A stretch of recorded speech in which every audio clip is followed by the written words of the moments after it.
मुंब्रा स्थानकात दोन लोकलमधील गर्दी प्रवाशांच्या जीवाशी आली। सीएसएमटीच्या दिशेने जाणाऱ्या लोकलमध्ये दरवाजावर लटकणारे प्रवासी समोरून कर्जतच्या दिशेने जाणाऱ्या लोकलमधून प्रवास करणाऱ्या प्रवाशांना घासले गेले आणि 10 ते 12 जण खाली पडले। या घटनेत 6 जणांचा मृत्यू झाला।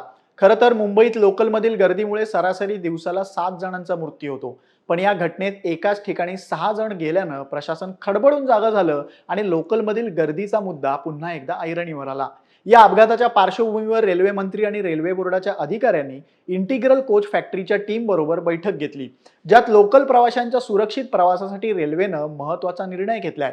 त्यानुसार जानेवारी 2026 पर्यंत प्रवाशांच्या सेवेत नवीन बनावटीच्या आणि स्वयंचलित दरवाजाच्या नॉन एसी लोकल दाखल होणार आहेत। या बैठकीमध्ये मुंबईतील नॉन एसी लोकल गाड्यांमध्ये स्वयंचलित दरवाजे बसवले तर ते बंद होण्याची समस्या निर्माण होईल, त्यावर काय व्यावहारिक उपाय शोधता येईल, या बैठकीत यावरती चर्चा झाली।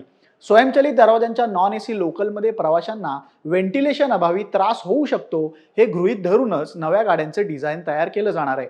या गाड्यांमध्ये खेळती हवा राहावी यासाठी प्रामुख्याने 3 बदल करण्यात येणार आहेत।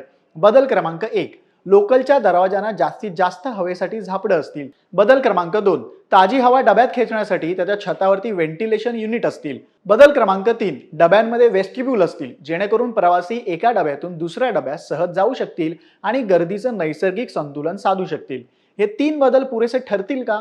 तुम्हाला काय वाटतं? तुमचं मत कमेंट करून सांगा आणि मुंबईशी निगडीत बातम्या अपडेटसाठी लोकमत मुंबईला फॉलो करा। धन्यवाद।